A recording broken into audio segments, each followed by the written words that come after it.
sa 25 patang sa. Nilirakan sa ato. Ay, okay. Para pag-blue niya. Sugay man si Ate Amay. Happy birthday to Wis. Basig malapit ang Marpil ha, paghuyok. Asang kuan, te? Lighter. Lighter, Gor! Dali, Gor! Yes. Gor, lighter!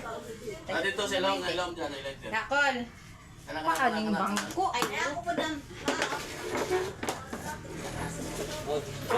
Ako man kung ano. Ipakilit sa na dito kay para di mapilog picture. Okay.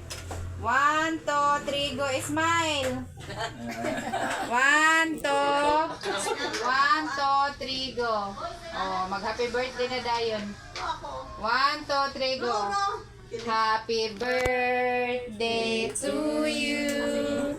Happy birthday to you.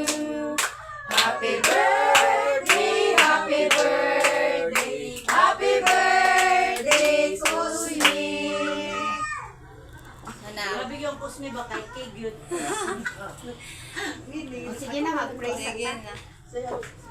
Sa ngalan samahan sa anak ko sa Diyos Espiritu Santo. Lord, salamat inintak na sa kahaponon. Salamat sa imong kaayo kanamo nga niya karon tapok para sa pagasaluhan ng adlawng natawhan ni Cosme sa ika-44 na tuig niya. Lord, ikaw maghahatag ko tungang kabaskog sa iyang lawas kung man usab sa mga positive na pagtanaw, Lord, sa iyang mga desire sa kinabuhi, ikaw maghahatag sa kumanan ni Lord, ikaw magaprotekta sa iya, magagayad sa matag adlaw sa iyang paglakaw pag-uli. Hindi man usab, Lord, ikaw maghahatag kanya kanunay mga iyang panglawas. Nung may sabi ng grasya karon nga mong pagasaluhan, panalangin ang tanda ni Lord, kung nag-sponsor ng panalangin o sa bang nag-birthday. So magapalangin sa samtang amo kaning pagasaluhan o makatag kanig tugang kabaskog sa aming lawas. Lord, kining tanan among bisalig sa ngalan sa mga anak ko sa Diyos. Amen.